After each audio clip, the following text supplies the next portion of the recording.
ನಮಸ್ತೆ ಟಿವಿ 20 ಕನ್ನಡ ವಾಹಿನಿಗೆ ಸ್ವಾಗತ. ಪತ್ನಿಯನ್ನ ಕೊಲೆ ಮಾಡಿ ಶವವನ್ನ ಮಂಚದ ಕೆಳಗೆ ಅಡಗಿಸಿ ಪತಿ ಪರಾರಿಯಾಗಿರುವ ಘಟನೆ ಬೆಳಗಾವಿ ಜಿಲ್ಲೆಯ ಮೂಡಲಗಿ ತಾಲೂಕಿನ ಕಾಮಲದಿನ್ನಿ ಗ್ರಾಮದಲ್ಲಿ ತಡವಾಗಿ ಬೆಳಕಿಗೆ ಬಂದಿದೆ. ಕೊಲೆಯಾದ ಮಹಿಳೆ ಆಕಾಶ್ ಕುಮಾರ್ ಎಂದು ಗುರುತಿಸಲಾಗಿದೆ. ಪತ್ನಿಯನ್ನ ಕೊಲೆ ಮಾಡಿ ಶವವನ್ನ ಮನೆಯಲ್ಲಿ ಮಂಚದ ಕೆಳಗೆ ಅಡಗಿಸಿದ ಆಕಾಶ್ ಕುಮಾರ್ ಪ್ರಸ್ತುತ ಪರಾರಿಯಾಗಿದ್ದಾರೆ. 3 ದಿನಗಳ ಹಿಂದೆ ಕೊಲೆ ನಡೆದಿರುವ ಶಂಕೆ ವ್ಯಕ್ತವಾಗಿದ್ದು, ಸಂಬಂಧಿಕರ ಮನೆಯಿಂದ ವಾಪಸ್ ಬಂದ ಆಕಾಶ್ ತಾಯಿ ಬುಧವಾರ ಸಂಜೆ ಮನೆಯೊಳಗೆ ಪ್ರವೇಶಿಸಿದಾಗ ಶವ ಪತ್ತೆಯಾಗಿದೆ.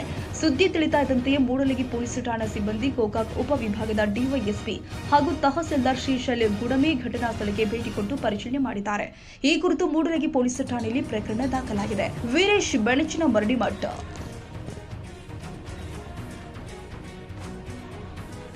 ಕನ್ನಡಿಗರ ಮೆಚ್ಚಿನ ನಿಮ್ಮ ಟಿವಿ 20 ಕನ್ನಡ ವಾಹಿನಿ ಇದೀಗ ಟಿವಿಯಲ್ಲಿ ಲಭ್ಯ.